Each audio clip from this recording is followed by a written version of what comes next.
Bien, chicos, vamos a continuar entonces con los autores que hicieron aportaciones a las teorías cognitivas. En este video entonces vamos a abordar a David Ausubel y a Vygotsky. Partimos entonces con Ausubel y entendemos que Ausubel fue psicólogo y pedagogo y que la principal aportación que hizo a las teorías del aprendizaje fue el aprendizaje significativo. Y entonces comprendemos que el aprendizaje significativo, según él, se va a dar solamente cuando los contenidos tengan un significado para los chicos o para las personas que están en este proceso de aprendizaje. Y entonces nuestra función aquí como docente sería provocar en el alumno el interés por el tema, que el alumno pueda encontrar un significado para que el aprendizaje quede para que el aprendizaje sí surja. Y no solamente sea una clase más que se dio y no se tomó en consideración para su aprendizaje, que la información solamente, digamos, que entró y pasó durante esa hora o ese tiempo de clase y posteriormente ya desaparece ese contenido. Ahora, entendemos entonces que estos nuevos aprendizajes o que esta nueva información que nosotros les vamos dando a los alumnos en el aula tiene que conectar y tiene que encajar con los aprendizajes previos, ¿sale? Entonces, si el alumno no tiene un aprendizaje previo, no va a tener con qué encajar y con qué conectar esta nueva información que el docente está dando. Por lo tanto, entonces aquí hablamos de un proceso de asimilación, donde entonces yo asimilo este nuevo contenido con mis conocimientos previos, con mi información previa, para entonces de esa manera provocar el aprendizaje. Entonces, otra de las aportaciones que Ausubel hizo fue precisamente esta teoría de la asimilación, donde entonces él dice que la nueva información se integra en la estructura cognitiva de cada uno de nosotros, donde entonces diríamos que parte de una manera general y que, ejemplo, yo doy un contenido general sobre psicología y con la continuidad que ustedes van teniendo a lo largo de su licenciatura, esta continuidad va a provocar que el aprendizaje vaya teniendo un mayor significado. Entonces, esta continuidad entre informaciones, entre la información que ustedes empezaron a tener desde el día 1 que entraron al aula de la licenciatura, entonces se les empezaron a dar, de hecho hasta vienen así las materias, ¿no? De psicología general, donde les hablan de todas las áreas, de todas las teorías, de manera muy pues sí, muy breve, muy general, para abrirles el panorama de lo que van a estudiar a lo largo de la carrera. Conforme van avanzando los cuatrimestres, entonces vuelven a tocar, le empiezan a dar continuidad a este contenido general, a esta información general, y empiezan a ver a los mismos autores, pero un tanto más a fondo o visto desde otra perspectiva o en otras áreas. Ejemplo, viendo a Ausubel desde las teorías del aprendizaje y tal vez viéndolo desde la parte clínica, de qué manera nosotros podemos provocar en el paciente que adquiera un aprendizaje significativo, ¿sale? Entonces, él también dice que debe existir desde el inicio, bueno, que al inicio más bien, cuando recién llega una información, nosotros lo vemos como separado de la información previa que tenemos, del conocimiento previo que tenemos. De inicio se ve como algo aislado, como una información que no tiene,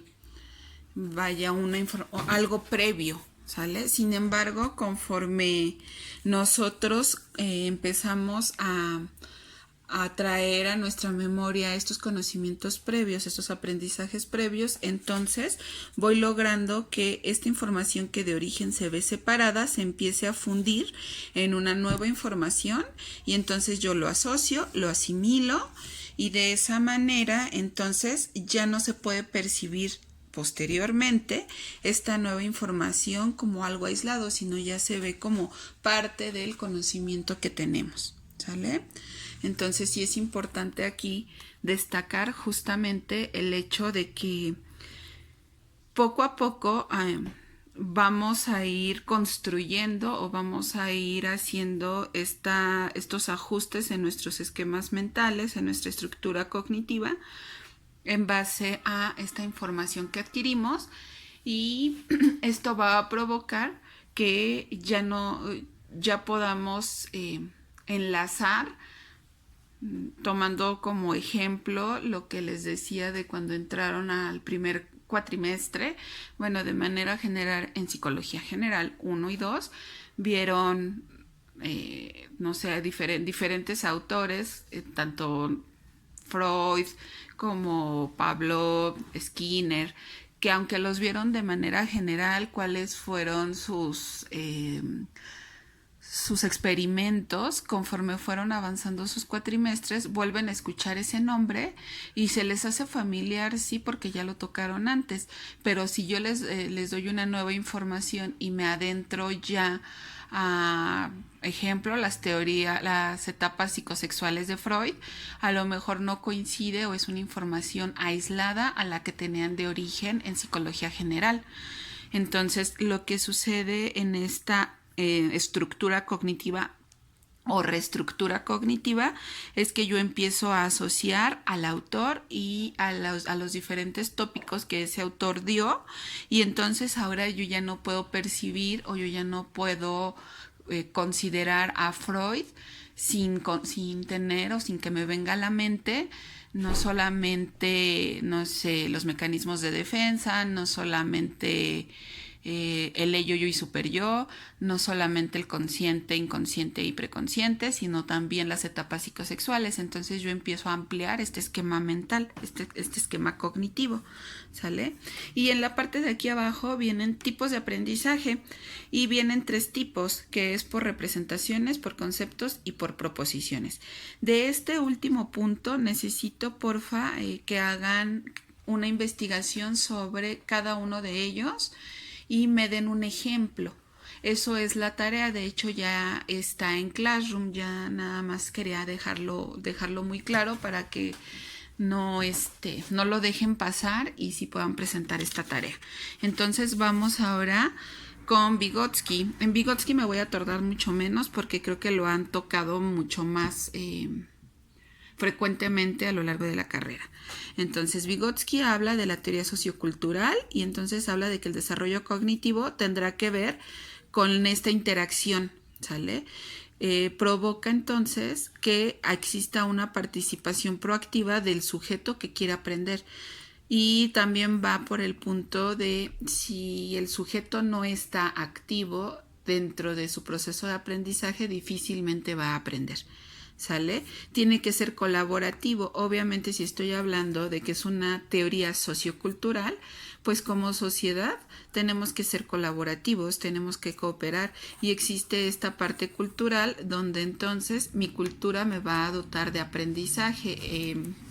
No sé, por ejemplo, me dice las reglas y normas de convivencia, qué se debe y qué no se debe hacer. Cuando yo llego a un lugar tengo que saludar, cuando me voy a retirar me tengo que despedir.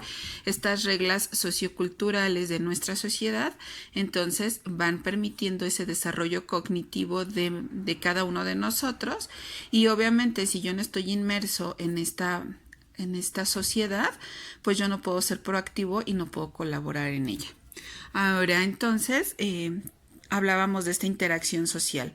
Para que el aprendizaje se dé en el ámbito educativo, hablando del aula o de cuestiones académicas, debe de existir esa interacción social entre los miembros del grupo. Por eso es que de pronto es recomendable hacer actividades en equipo, para que entonces a través de esa interacción entre los miembros del equipo se pueda dar un aprendizaje, y diría Vygotsky, de manera sociocultural.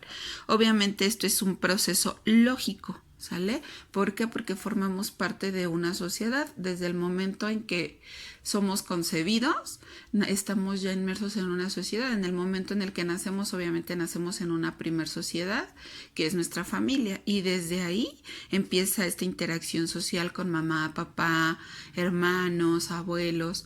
Y desde ahí me empiezan a dotar de un aprendizaje sociocultural. ¿Sale? Luego entonces dice que este desarrollo cognitivo es compartido. ¿Por qué? Por lo que mencionaba hace unos instantes. Si yo interactúo en equipos de trabajo dentro del aula, entonces comparto mi conocimiento con los otros miembros del equipo. ¿Sale? Y de esa manera yo puedo interiorizar la información que el otro miembro de mi equipo, es decir, mi otro compañero, me está dando. Entonces las estructuras de pensamiento y comportamiento se van viendo modificadas, porque entonces incluso, por ejemplo, nuevos ademanes, nuevas palabras, modismos que vamos ocupando y que lo abstraemos de esta interacción social, de esto que comparto con el otro, y entonces yo lo interiorizo y ya todos traemos todo mi grupo o todo mi equipo o mi grupo de amigos, ¿no? Traemos ciertas palabritas como claves o muy típicas de nosotros porque ya se compartió, ¿sale? Porque estuvimos proactivos en ese aprendizaje social. Y luego, bueno, vamos a ver la zona de desarrollo próximo. Aquí ya no me voy a meter, ya sabemos que es una brecha entre las habilidades o las capacidades que ya tengo y lo que estoy por conseguir. Y ya sabemos también que aquí sucede un proceso de andamiaje, que sería un acompañamiento temporal por parte de quien me está instruyendo, en este caso el docente, que fungiría como facilitador y que me va a servir de apoyo para yo lograr mi aprendizaje. Listo, chicos. Bye.